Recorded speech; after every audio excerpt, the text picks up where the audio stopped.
There is this quiet guilt that hits when you eat alone at a restaurant. The urge to look busy on your phone so strangers don't assume something is wrong with you. I want to tell you something about that feeling. It's a lie. And it's costing you more than you realize. The solo date shift.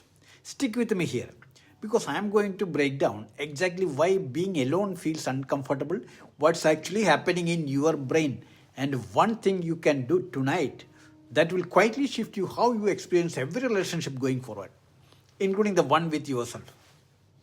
So, look, you have probably heard you have to love yourself first so many times it's lost all meaning.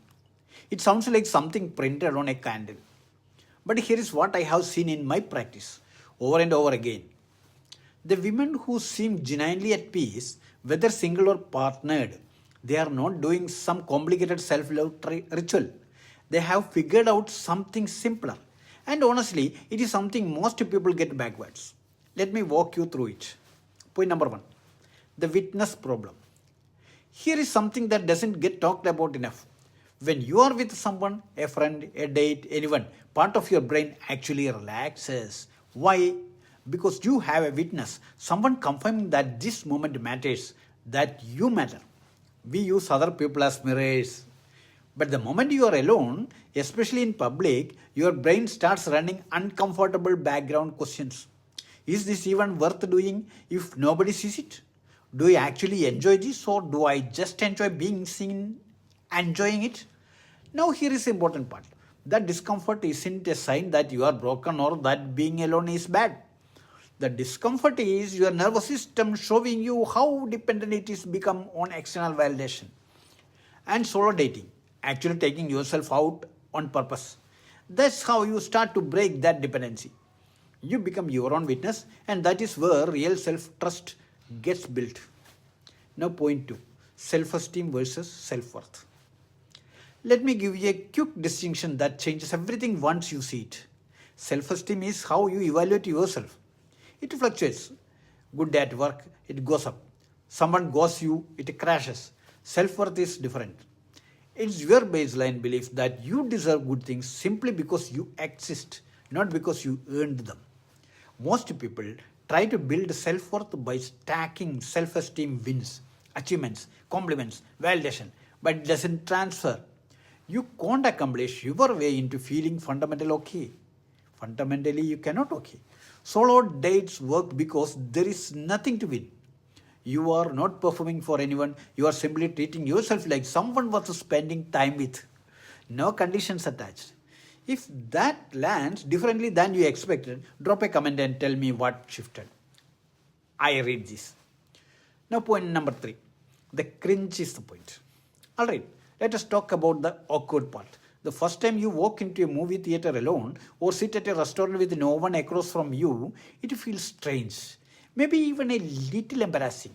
Here is what I want you to understand, that cringe is not a warning, it is work. Your brain cringes because it's participating judgment. It's running outdated programming that says alone equals rejected equals unsafe. But every single time you do the thing anyway and the world doesn't end, you are retraining your nervous system. You are teaching it a new truth. I'm safe with myself. Actually, try this right now. Think of one time you did something alone that felt a little brave, even small.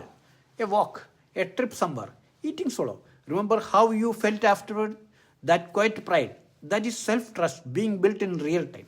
And you can build more of it whenever you choose. Point number four, one date, one rule. So here is your actionable piece. Tonight or sometime this week, take yourself on a solo date.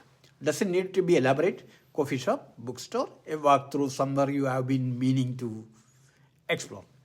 But here is the one rule. No phone for the first 20 minutes.